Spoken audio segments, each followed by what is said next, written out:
Today we're going to learn how to make a bar chart. We're going to compare each one of our years and the number of admittances to a hospital or an emergency department for all of our ages.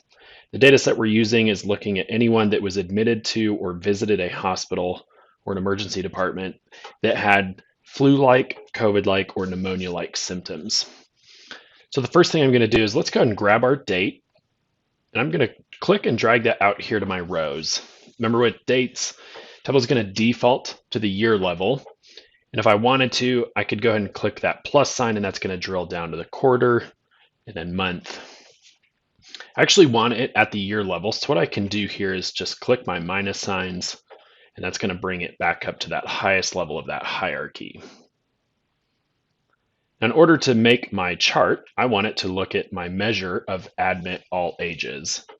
So what I'm going to do is I'm going to click and drag that out to my column shelf.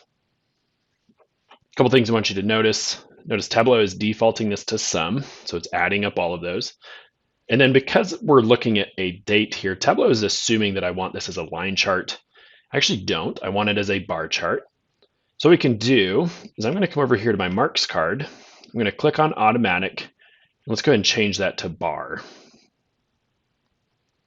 Now when I hover over each one of my bars, I see the admit all ages for each one of my years.